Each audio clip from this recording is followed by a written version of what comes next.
Max, first of all, thanks for having me. Really looking forward to this conversation. This is a topic that I'm very passionate about. It's where I spend a lot of my time researching, advising CMOs and CFOs on. Excited to share notes. Very excited to have you here. If we ask the CFO, what do you want? What would you like to see? They would like to see a KPI that is representative of long-term impact. We see basically kind of 1 in 10 CMOs actually have metrics that are kind of fit the bill with regards to that request. There's been brand marketing for decades. Yeah. And we're still today talking about how do I bring my CFO along? And so the way I think about it is learning, if anything, what are all the challenges that brand has faced with regards to getting that initial investment, maintaining, sustaining that investment, and ideally growing it, and applying it to influencer as well. So we've got 18 months before we will move into late stage mainstream, at which point the tolerance for lack of governance no longer exists.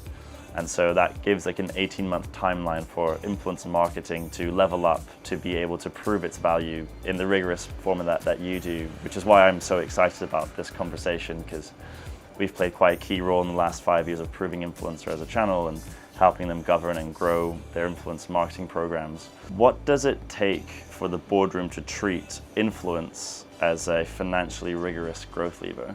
Having data that's predictive, but also more rapidly available, so you can actually go back and say early on, we're seeing outsized performance here. It's actually your opportunity to double down and gain share. So it is then creating a measurement system that ultimately is showcasing quantifiable proof of long-term impact in dollar terms. Hello, hello, hello. We are here with Leonardo Fascione. Is that right? That's fantastic. Yeah. Max, I'm impressed. Managing Director and Partner at BCG on the ThisThat podcast. This year's theme is Making Influence Investable, and today we're asking how you make influence investable at boardroom level. BCG has proven that brand behaves like capital. Sustain it and it compounds, underfund it and it depreciates fast. Cut $1 of brand spend and it costs 1.92 to rebuild. And BCG built first fast response to prove that to finance. Brand has won the boardroom argument. Now here's my view, influence is how brand grows. So today I want to compare notes with Leo, 2 people who build measurement systems, and see what it takes to make influence investable at the boardroom level. Leo, MD and partner at BCG, leading digital growth and precision branding. You've proved brand is measurable, is a strategic investment, not a discretionary line item, and you built first fast response. Early predictive proof that brand investment is working, fast enough to act on, and credible enough for finance to fund. You advise CMOs and CFOs on where to put their money. BCG is in the room where marketing meets the boardroom. Nobody is better placed to compare notes on what it takes to make influence belong there. Fantastic. Well, Max, first of all, thanks for having me. Really looking forward to this conversation. This is a topic that I'm very passionate about. It's where I spend a lot of my time researching, advising CMOs and CFOs on, and it's a topic, and I'm sure you'll appreciate this, in which there's so many anecdotes, vibes, feelings. Yeah. And we really want to make sure that we are bringing numbers that resonate with CFOs and are able to really drive growth for brands, which again, I think is in everyone's interest and intent. However, we very often just fall short on just a pure measurement of it. So excited to share notes. Very excited to have you here. We've got 4 parts. We'll be going through brand is capital, going through brand distinctiveness is the last moat, from influencer as a channel to influence as brand growth, and making influence investable. At the end, we'll also have a fun rapid fire this or that set of questions, all building on how we make influence investable at boardroom level. Ready to start? I'm ready. I'll try when we get to this or that to not give you the consultant it depends answer, but we'll see how well I do. You can give me a rating at the end. It can be this and that. Doesn't have to be this or that. I feel I'll try to stay in the realms of this or that, but we'll see where it goes. Wonderful. All right. So your work has showed that brand behaves like capital. Sustain it and it compounds, underfund it and it depreciates fast. How did brand finally win the financial argument in the boardroom? And for the audience, if you could also explain first fast response. Of course. And Max, I think maybe taking that from the top, where we really started from is your point on brand really behaving like capital. And what you shared is that loss in value happens very, very quickly if not funded. So going back to a stat that you mentioned that is a number that we at BCG have researched a number of times, both in 2022, 2025, but that $1.92, which ultimately looks at what is the cost in the future to regain the lost share from saving $1 in brand today, is huge. And that is really the element to which we really want to anchor the discussions around financial impact and the metrics that matter. I think the surprising element really goes back to, if we think about this 192, why are these decisions still being made today in terms of why is brand so often under scrutiny and its broadest, I think, lens. And we've also looked a lot at the CMO-CFO relationships, and there's a number of elements there that I always keep back of mind with regards to just how that dynamic has evolved. And there's a few elements in terms of what we've seen is that 50% or about half of CFOs do not trust the brand measurement architectures that are in place today. 50% both of CMOs and CMOs, so great, they agree, but see that they do not have a common language when it comes to brand measurement. Yeah. And so that's another element. And then CMOs also see that the challenge of brand is really increasing, and so that cost is rising. We see that in data, but also 3 out of 4 CMOs agree to that versus 5 years ago, this differential is actually becoming greater. So kind of putting these all together, this is where kind of, I think to your point earlier, of how do you get to the boardroom answer? The element there is, if we ask the CFO, what do you want? What would you like to see? They would like to see a KPI that is representative of long-term impact. Right. So kind of the quote-unquote problem statement is easy. The challenge is then what do you bring? And so we see basically kind of 1 in 10 CMOs actually have metrics that are kind of fit the bill with regards to that request. So there's 90% of them that are actually struggling to close this gap, which many times then becomes a little bit of a trust gap with regards to what to bring and when. So happy to, again, we can share notes a little bit. We think about it as a longer term brand value equation. Perfect. Which, again, with the intent of truly quantifying the long-term impact component to brand. We have many tools that can help us understand the short term. The long term is really where there's a lot of underrepresentation, and can talk about the components of it. The other challenge that I would just leave us with is there's also an element of short-termism that becomes very tricky, and 40% of CFOs really focus on that short-term impact. So making sure that anytime we bring any numbers to the table, there's a clear articulation of what is the short and what is the long, and differentiating between the two can many times kind of help close that gap. That's interesting. Is that something that the first fast response aims to do, with sort of a leading indicator in the short term as to what long term? Yes, absolutely. And so maybe let me touch on first fast response a little bit. At BCG, we've developed first fast response. I think about it as a measurement solution, really thinking about unpacking how, as humans, we make decisions. So how easy is it and how fast can I think of a brand in a context? So thinking about a problem that I may be trying to solve, or a specific occasion that I'm in. So really rooting that in that context is proven to be more predictive of outcomes. So any times that, and I know you're a big follower and advocate of brand metrics, but we probably all agree different metrics versus those today. What we looked at was what is a metric that is faster moving versus many of our traditional metrics that, especially for highly well-developed brands, don't really move.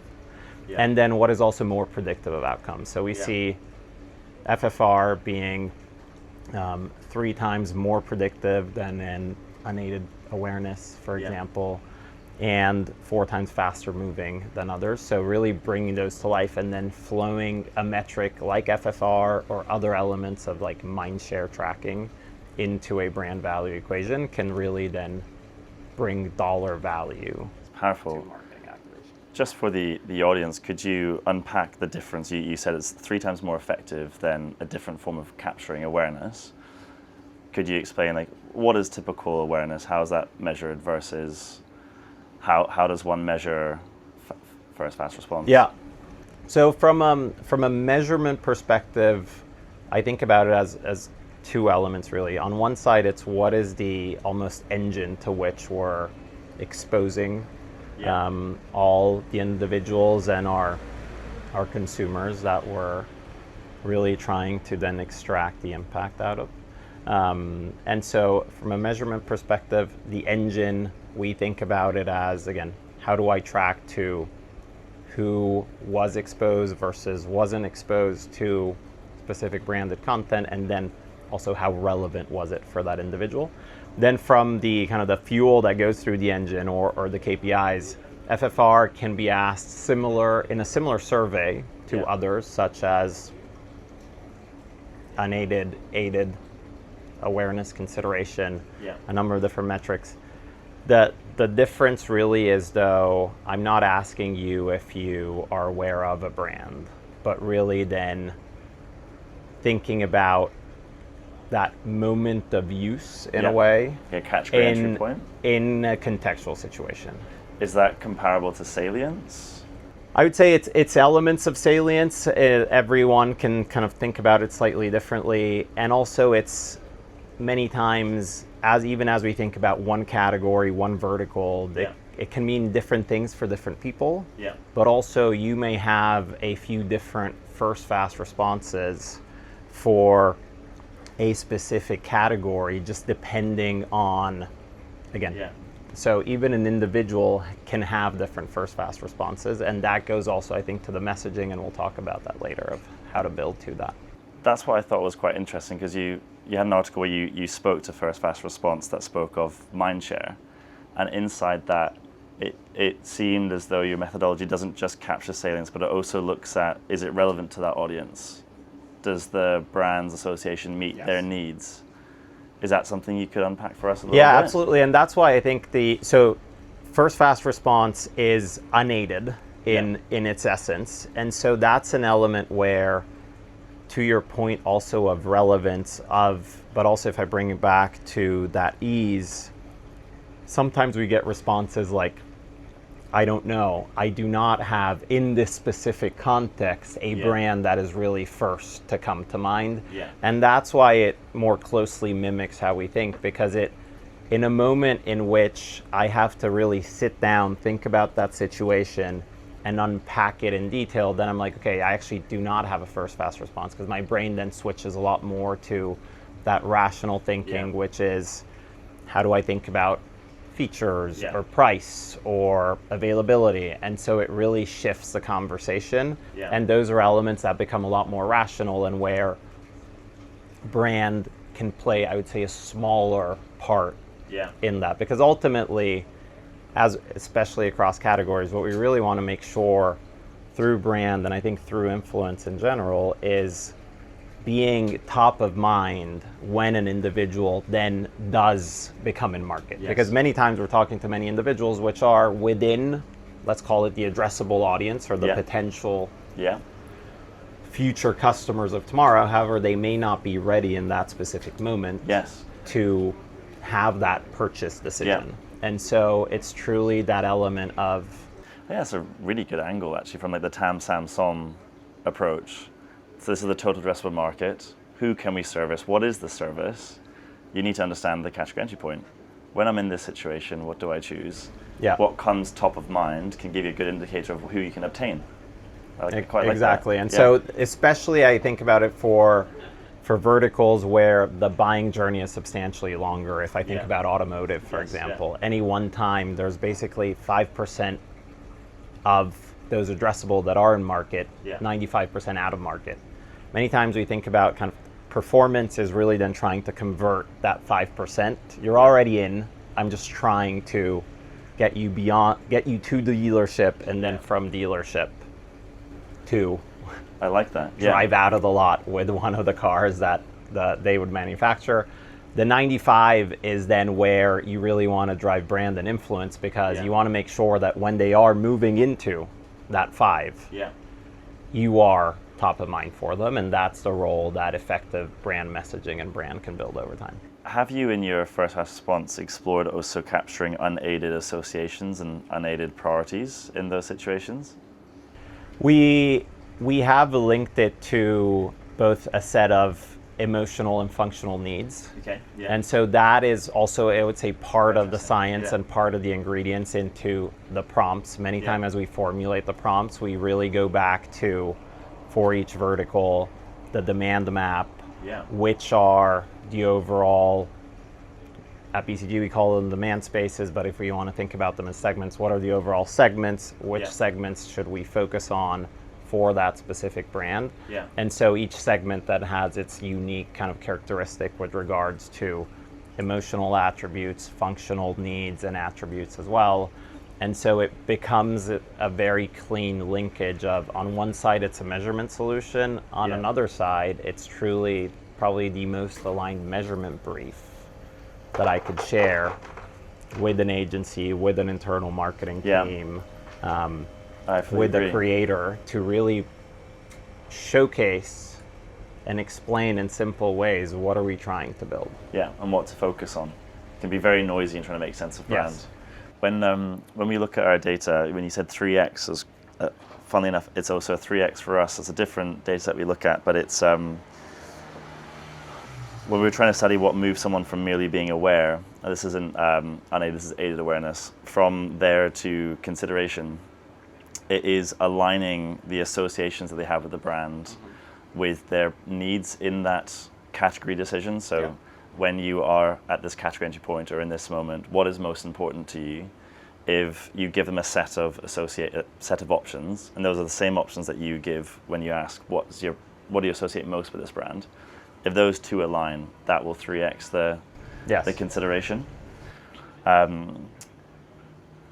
And it was really quite cool when I was reading your article on the mindshare that it spoke to meeting the needs of the customer. So I like that you've got those other attributes into that. And I agree, it is so helpful in briefing, because especially in influence marketing, where you've got to manage a message across thousands of creators, giving them scripts doesn't necessarily work very well. They object to that. They know how to speak to their audience. But what lands very well are, these are the 4 core associations. You choose what resonates with your audience the most. We know that this works this well, this works this well.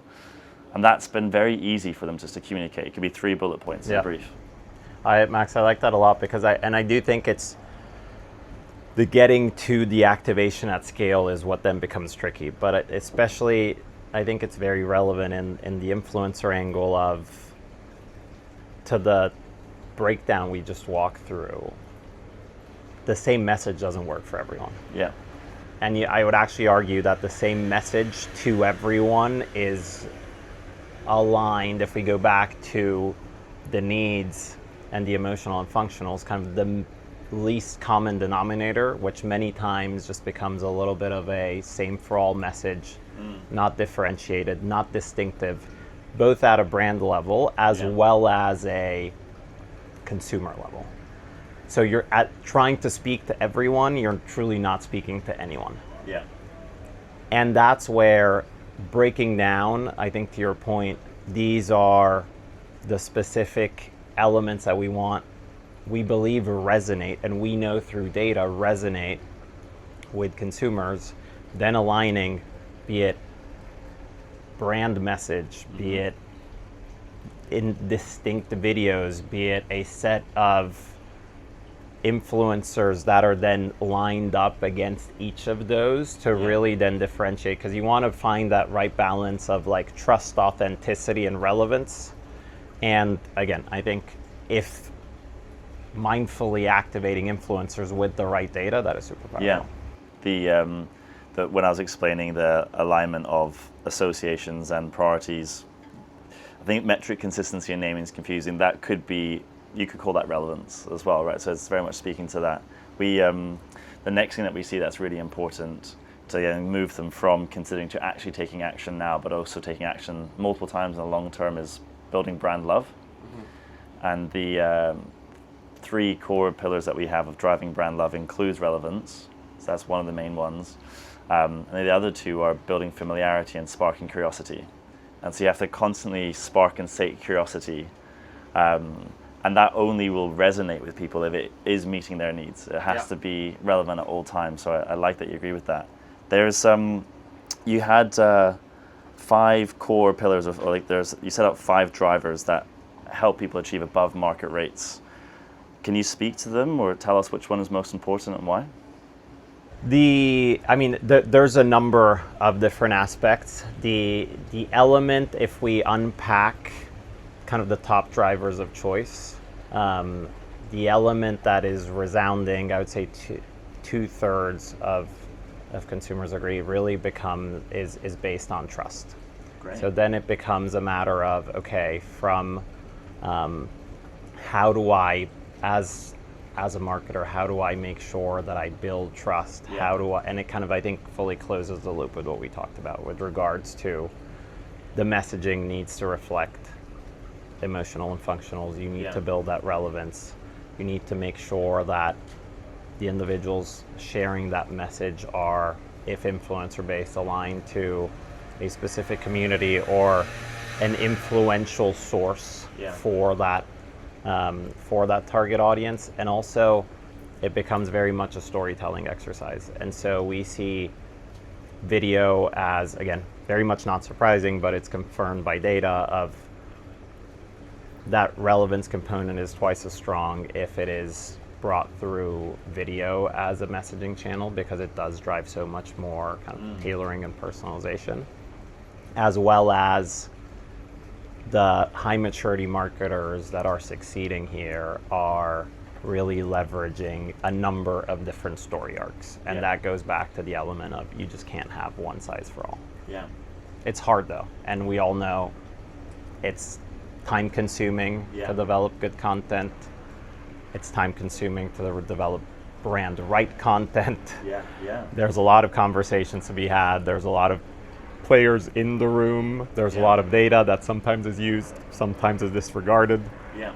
And ideally, if it all comes together, it can truly be in service of driving outsized growth. I find it fascinating that trust was the thing that stands out.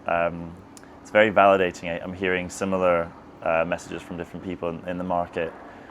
Well, fortunately or hopefully, we're all extracting similar insights from. I'd actually be a little concerned if everyone was running their own survey and it's like, actually we found something completely different. But no, it's so true. We had yesterday we had the global chief creator officer at Edelman on, and they've got the trust barometer, and he was advocating for a trust. And then we also had Ben Jeffries, who's the founder and CEO of Influencer.com, the largest independent influence marketing agency now that Whaler and Go and Influential have been acquired. He was speaking to the success of influencer commerce being down to proof. That was the word that he used, but I could actually, from that, read trust as well. It was, if a creator is live using a product on their face, that is an element of, well, I must trust this now. Is there a certain way in which you guys measure trust? Because I see that as inconsistent throughout. I would agree in terms of that inconsistency. I think there's a huge opportunity to align to a more broadly, I would say, industry aligned view of I like the idea of a trust index. As with any index, though, I think that the second order question I always ask is, you both need an index and then a clear articulation of, okay, what are the then sub factors that you need to assess so that I can make sure that when I'm at the drawing board, I am able to build something that I can predict have as high of a trust index as possible. I like that. So it's not just can we measure it, can we get leading indicators? Yes. First fast response at least speaks to First that. fast response, I think, can definitely be applied to that as well. Yeah. But it's an element where, again, there needs to be a feedback loop, and I think a lot of the challenge that we've seen with regards to a lot of the quote unquote harder to measure parts of a media mix is that because they're harder to measure, they're also less frequently optimized. And so there's a lot of we'll just quote unquote do our best. Sometimes you may pre-test, sometimes you may not. And then you just wait and wait and wait, and the campaign runs, and then you do a next post-mortem readout. And it's too late. And then you're Value loss has happened. 2 quarters in, and if there had to be any decisions with regards to changes in investment, either up or down, it's probably too late to ask for more. If anything, you're just now needing to defend. So that ability of having data that's predictive, but also more rapidly available, so you can actually go back and say early on, we're seeing outsized performance here. It's actually your opportunity to double down and gain share.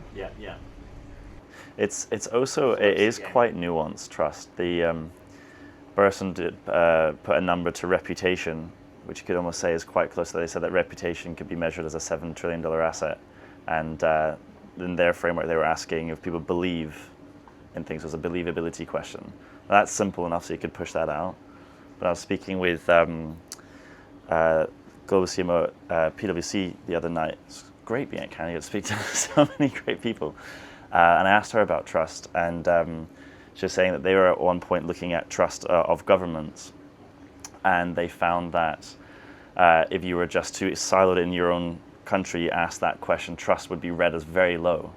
But when they were doing it comparatively across all different governments, it turns out that the one that they were working with actually had very high trust in comparison. And so there definitely is more of a nuance.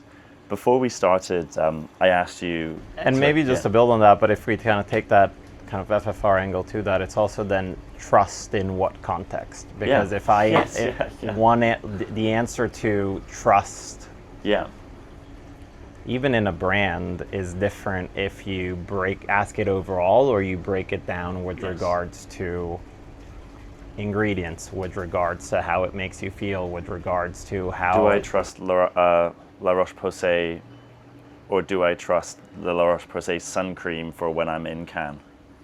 Very different. Yes, yeah, it's a good point. You, before we started, I asked you what was something that you're looking forward to most this week, and you said conversations around AI, creativity, and measurement. And I feel like part 2 actually links to that really, really well. You wrote an article where you spoke to brand distinctiveness as the last moat. You said specifically, with AI democratizing creativity, brand distinctiveness is the last true competitive moat. Could you please unpack that for us? Yeah,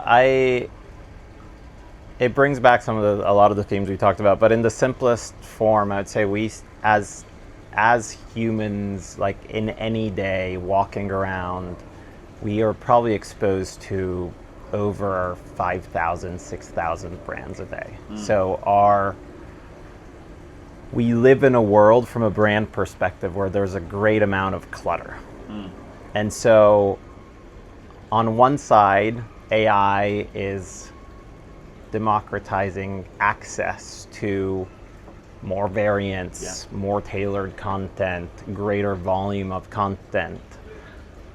On the flip side, it's greater volume of content in a world that's already quite cluttered, as well as then it goes back to, well, what are you actually creating? And so you could actually risk that this further kind of exacerbates the element of like sea of sameness, of there's more and more content out there, but it's not actually differentiated, unique, different tailored to those needs that we were talking about. And so it does become, I think, that perfect intersection of, to break through, you need to drive content that is more specifically aligned to the needs that we were talking about. I like that. I mean, feeling the access and the visibility to lots of different brands, especially here at Cannes, just add conversation about different things. I think that will be proliferated even further, especially with the rise of creators. We've got coming on 200 million creators worldwide now. Becoming an influencer is the #1 dream job for Gen Alpha in the US. With AI, it's become more and more accessible. Everyone really can be a creator. And so you're like sea of sameness, but sea of a lot. I think in that world, it's going to be impossible to manage brands. It's going to be impossible to manage the story as clearly defined as this is the message you have to anchor. And so understanding associations is one step forward, but also really understanding what is your brand, what is your product, what is distinctively you. Yeah. That is going to become more and more important. Yeah, absolutely. And I think it's forcing slightly harder conversations, and many times Many times when asking the internal team of any one brand, like, again, what do you stand for? How do you define your brand? It's so common to get so many different answers. And you're like, okay, well, now what is this? If internally we can't all rally behind one answer, we are also then sending confusing signals out there, signals being, again, each different person that may create a brief will frame it differently. And there's that risk of driving a different angle, but not because it's based on the data, based on a deliberate kind of distribution of messaging because it needs to tailor to different needs. It's just based on sometimes just a lack of internal alignment. So yes to the many messages, but like the deliberate many versus the accidental many. Yeah, and that's where I think having a real strong kernel of at the core, these are the 4 key associations we want to be known for. This is what we want to be known for. Or like 3 or 2, ideally 2 if you can, because then every other message is as it's tailored, just magnets towards that core messaging. You, as part of that article, there was something that I found quite interesting. You spoke to authenticity. And then I hope I got the stat right here. You showed authenticity is the top purchase driver for 68% of people. Would you be able to speak to what authenticity is? What does that mean for creators and influence in building brand? On this one, I would say it ties very closely to, I think, also what we were talking about, that trust component, because at the end it's authenticity that is building to trust, and it is based on that continuous alignment of consistency in messaging over time, as well as then actually hearing as a consumer a message that speaks to me and my needs.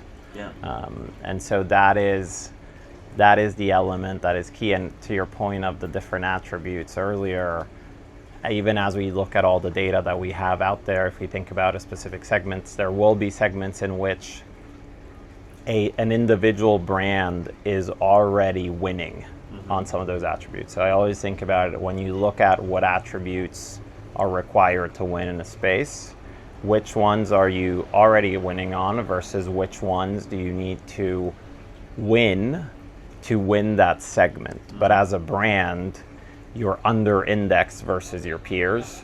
So you truly got to kind of dislodge an existing association of your brand and rebuild a new one. So those are really the elements in which you want your creative messaging to work the hardest. And you still want to make sure that you're not losing or falling behind places where you're over indexing.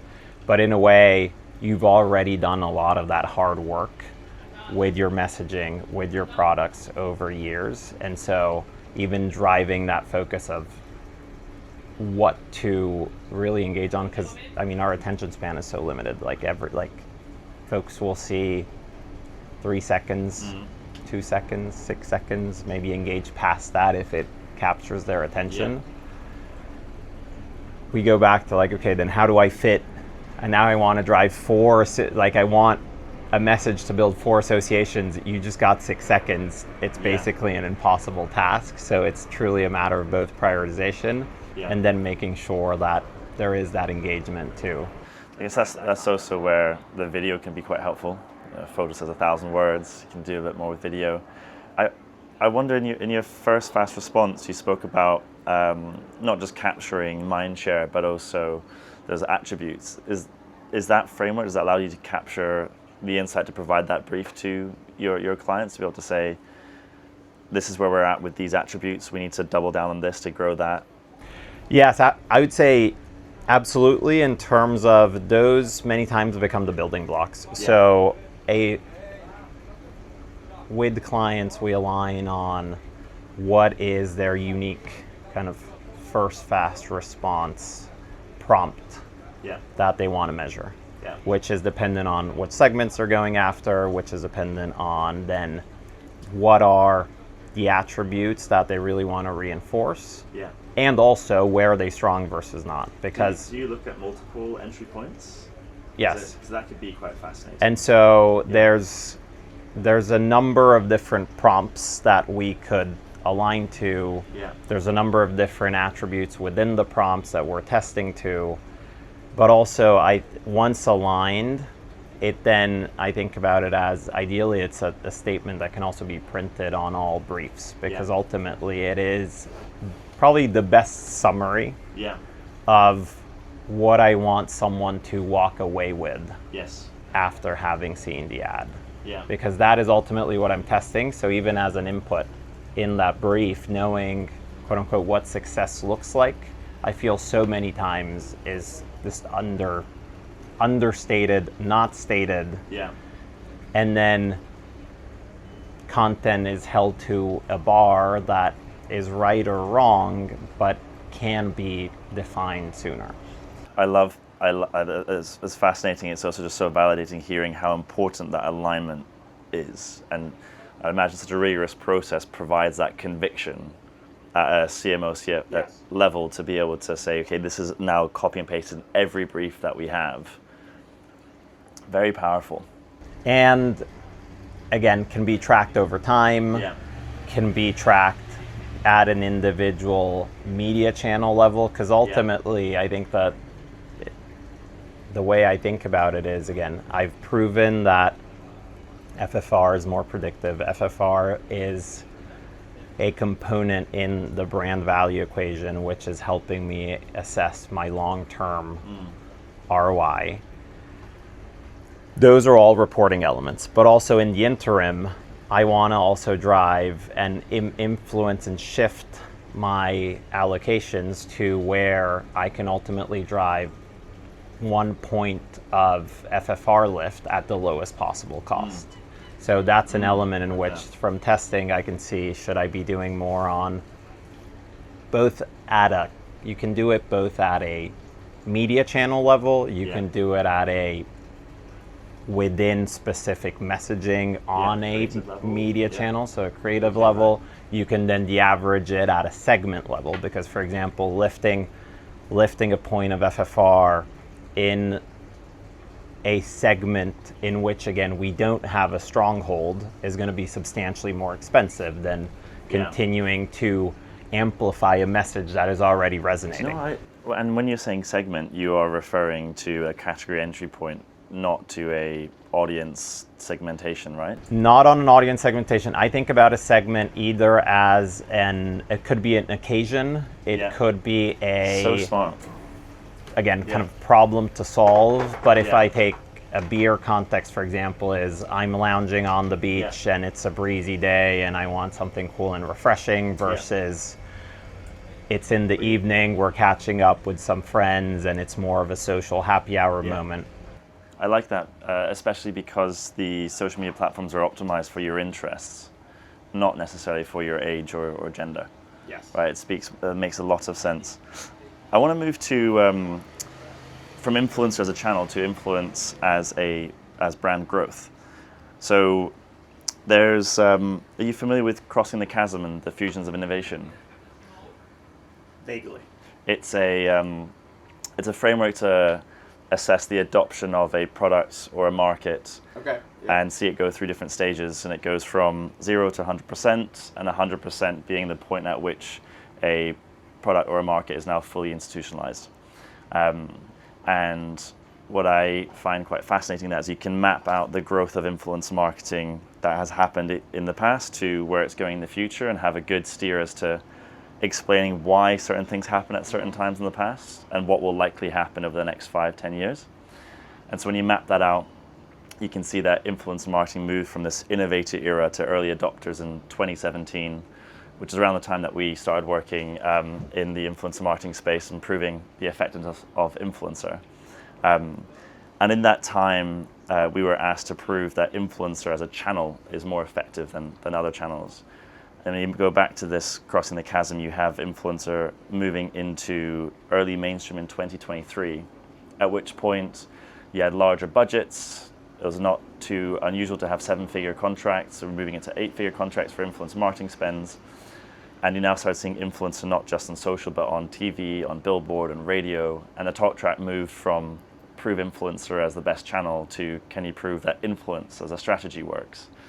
And when you move from this early mainstream to late mainstream, which according to my calculations, which I can show you later on as well, would be around 2028. So we've got 18 months before we will move into late stage mainstream, at which point the tolerance for lack of governance no longer exists. And so that gives like an 18-month timeline for influence marketing to level up, to be able to prove its value in the rigorous formula that you do, which is why I'm so excited about this conversation, because we've played quite a key role in the last 5 years of proving influencer as a channel and helping them govern and grow their influence marketing programs. I've gone on a slight tangent there, but I want to go straight into asking you for advice of now as influencer goes into late mainstream and as budgets scale beyond 8 and 9 figures, that's tens if not hundreds of millions of dollars, what does it take for the boardroom to treat influence as a financially rigorous growth lever? Yeah, that's a great point, and I think it's a tricky one, because on one side, to your point, there's this exponential growth, and we can argue when the peak, if there will be a peak, but beyond that, there's this element of, I compare it back to brand, of there's been brand marketing for decades, and we're still today talking about how do I bring my CFO along. And so the way I think about it is learning, if anything, what are all the challenges that brand has faced with regards to getting that initial investment, maintaining, sustaining that investment, and ideally growing it, and applying it to influencer as well. In terms of, I think the overall constructs still hold. The overall metrics that the CFOs want to see are still impact. CMOs are not bringing them for brand, would argue most likely also for influencer as well. And we just have to evolve the conversations to metrics that CFOs understand. So earned media value, great, but like from a CFO perspective means very little. Conversion in of itself without context or really understanding what behaviors are changing, also a challenge. So many of the metrics that we're just accustomed to looking at need to be either integrated in, again, different brand value, influencer value equations to really get to dollar figures that are both applicable both in the short term and in the long term, and are tied to outcomes. Because again, the biggest pushback that you'll get from an earned media value is, great, okay, many different assumptions go into that calculation, but again, how does it compare then to outcomes? Yeah, I love that. I think this bridges really nicely to the thing I want to go into. But just before I do, last year I saw Rob, your colleague in LA, speak at the Creator IQ Connect event. and he spoke about, there was a panel on centers of excellence. And I imagine you'll have had a lot of exposure to working with centers of excellence when it comes to brand and taking the CFOs on that journey.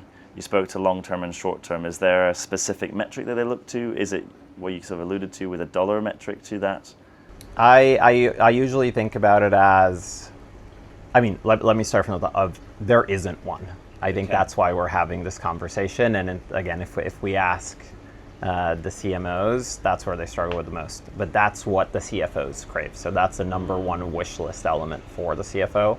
So it is then creating a measurement system that ultimately is showcasing quantifiable proof of long-term impact in dollar terms. Got it.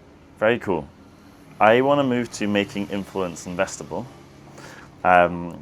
So you've shown that brand is an asset, and I've got the view that influence is how that asset grows.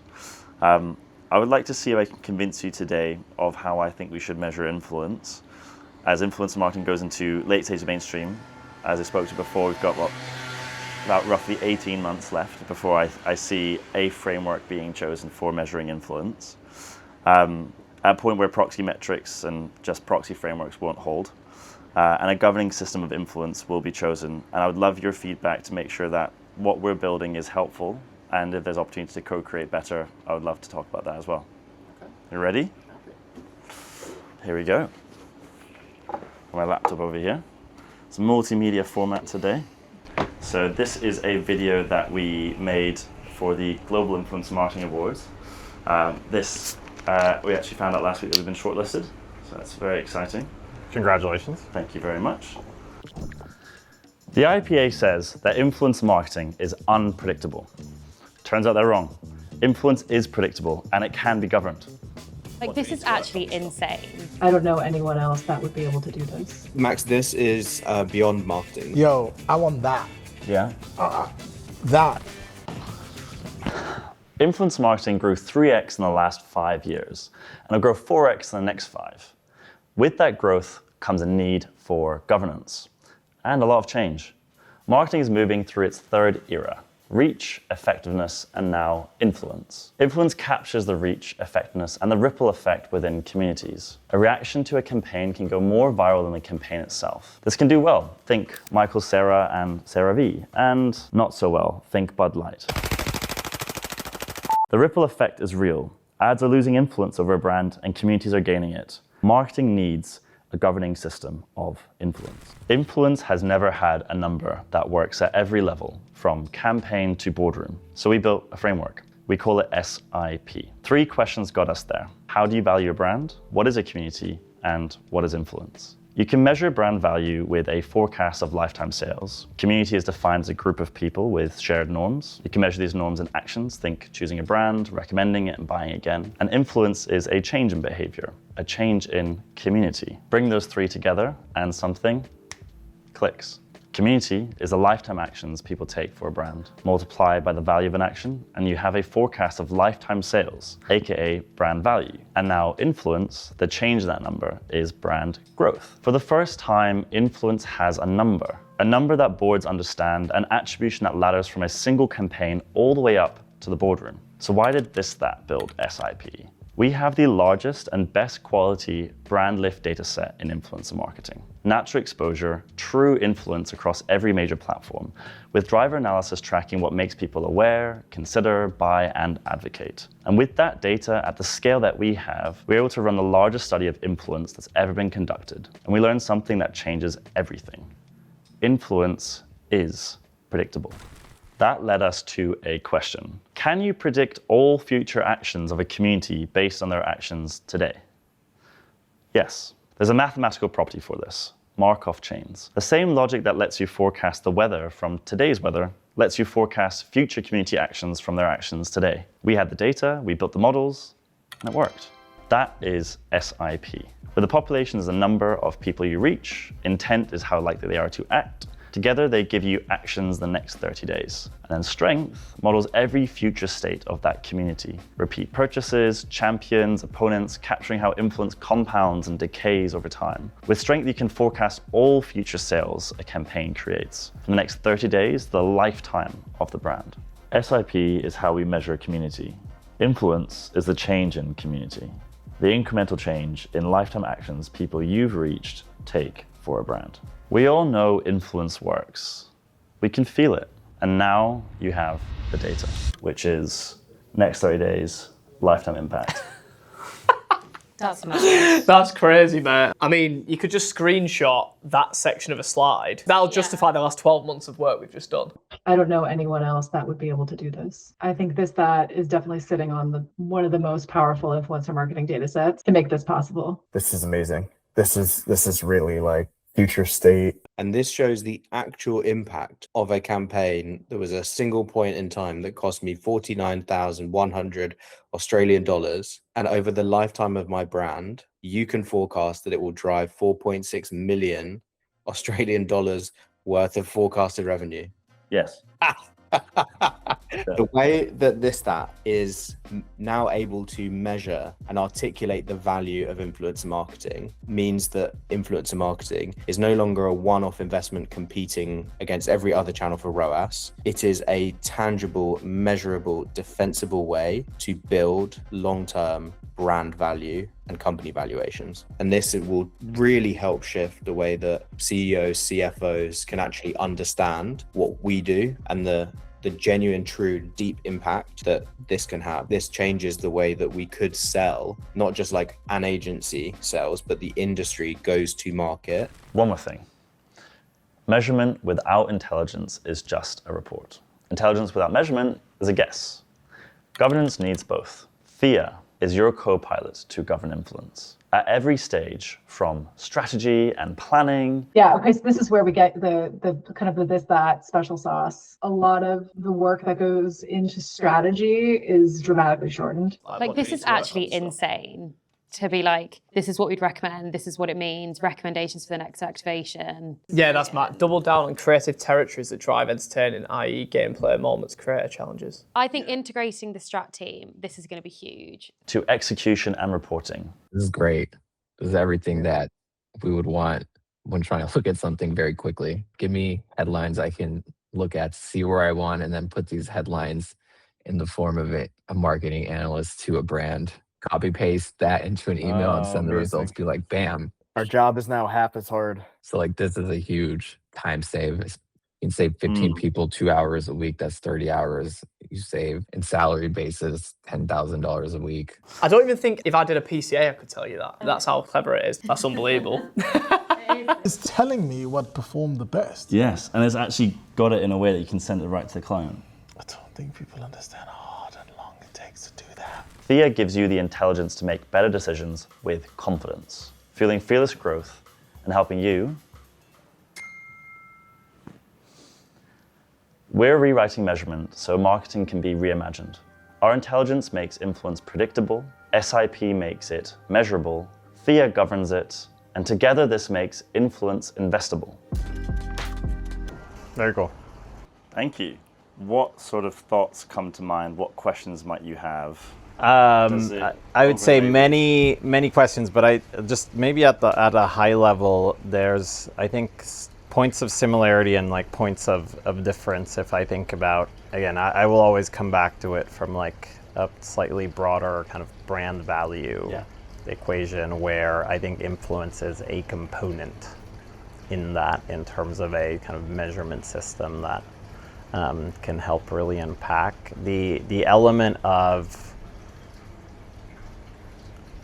SIP. I like the idea of, again, there's an equation, because I think from what we've said that is what needs to happen. Then I think it goes into like the specific components of the equation. If I think about a brand value equation, we look more at the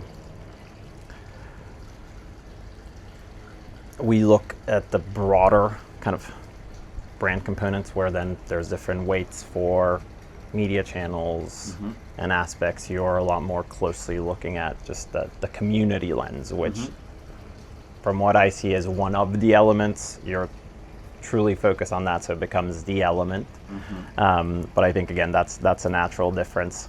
I think there's probably a broader, slightly philosophical question of, from a long-term perspective, how do you think about modeling that lifetime impact? And so when I think about a brand value equation, we also think about kind of the half-life of mind share decay.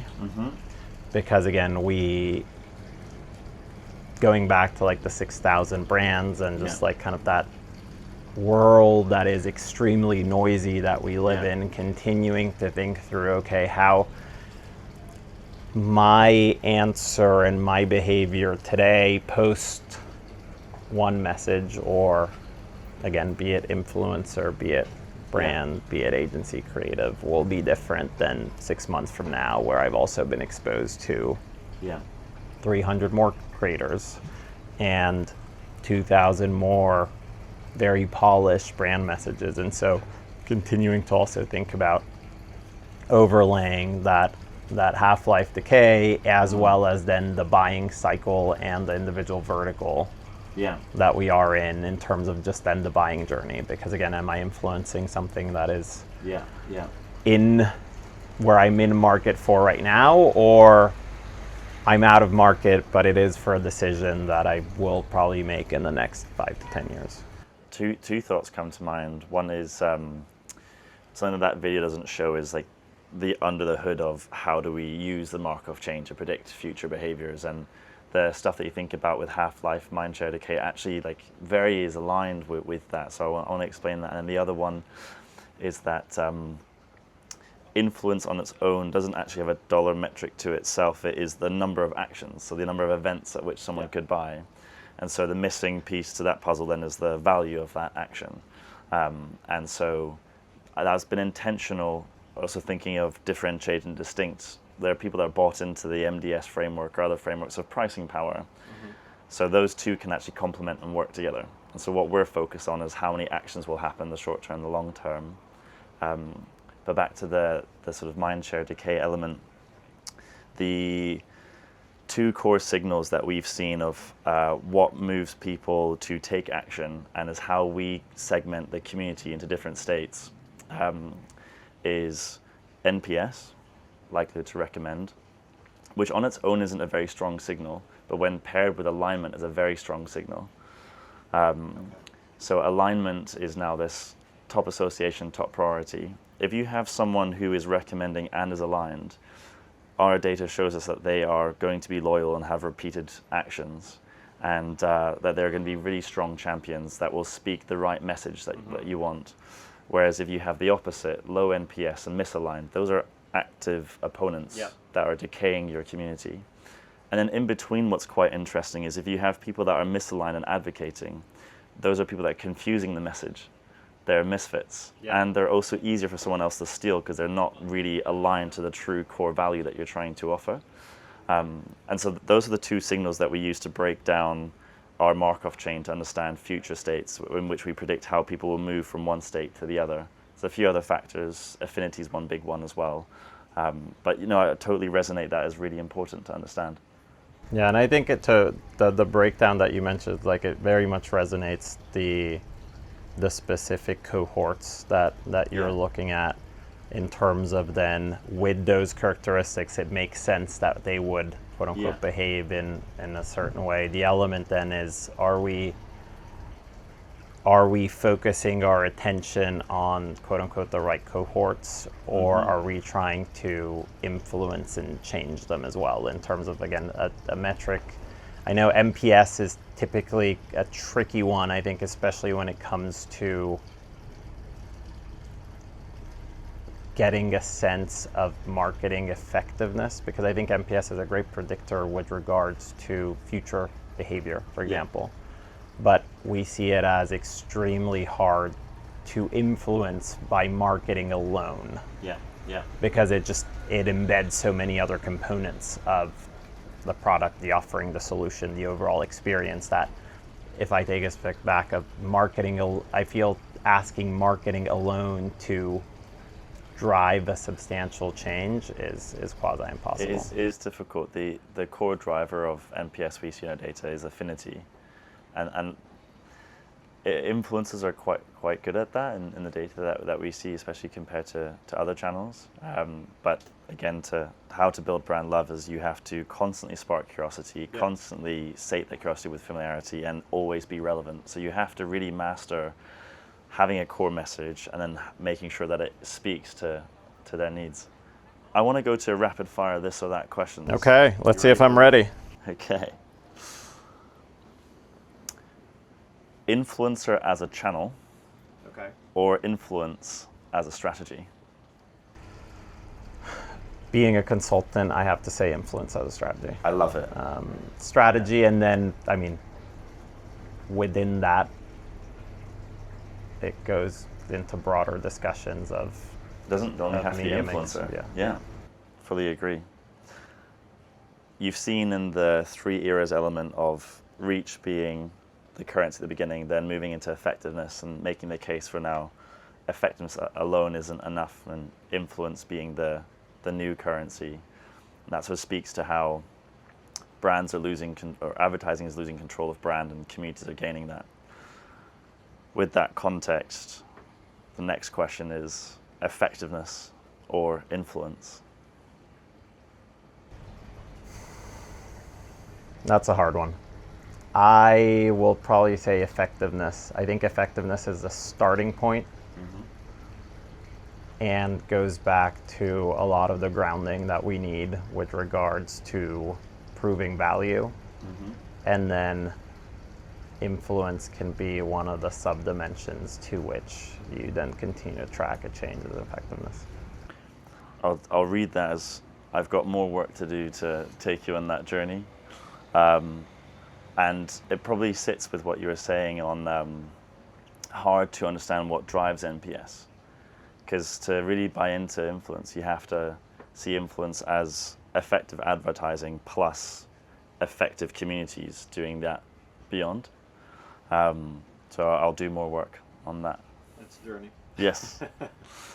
Conversion or community? I could probably take this both ways. Yeah. I will say again, conversion as a hero metric. However, then to the point of understanding the underlying factors, conversion, once you've tapped into a community that's aligned to your emotionals and functionals, will be very likely substantially greater. Because you then have conversions over and over again, more people, more frequently, for longer. Yeah. Brand lift or MMM? Maybe neither. Ooh. Or I like some that of the parts, but different. And so I would say MMM as a potential foundation for the short term, however, needs to be calibrated with experimentation and holdouts to really make sure that there is trust in what is being reported, paired with, for the longer term, the brand value equation to make sure that we're not under-reporting and under-representing the longer-term impact, which, again, it will depend on the models and how they're set up, but many of our MMM models that we see today tend to fall short there. I love that. Community strategy or media plan? You need both. I think I would still maybe start with the media plan and then make sure that the community strategy within that is very relevant. I worry if I just say community strategy in terms of we need cohesiveness, and also from a messaging perspective, we need to make sure that we are, to the point we were talking before about brand, coming with as much unified voice. Then each creator will probably have their different angle, but ideally ladders up into something greater. And so just making sure that it is knit into something that's broader than the community itself, I think will be very powerful. If you were to think of the community strategy, including the steps of what is our cohesive message, would that change the framing? Would you at that point then say we need to align on what our message is first before we explore the media plan? I still think about the media plan as like the ultimate kind of construct that you're at least getting a final sign off on. And so just I also put it in the media plan because I think boosting is extremely important, and so making sure that those conversations are happening and there is budget allocated to that, I think is important. The risk otherwise I see as just very independent teams going at things different ways, and it just creates dissonance in how the execution happens. So it's, to me, I see it a little bit more as like a forcing function internally within clients to just make sure that the right conversations are happening at the right times. I can see that. But one final question. Science or instinct? It's all about numbers, so I'll go for science. Nice. Leo, it's been a real honor. Thank you so very much. It's been a pleasure. Thanks for having me. I think we survived the heat in Cannes, and it was a great conversation. Lovely. Thank Thanks, you. appreciate it.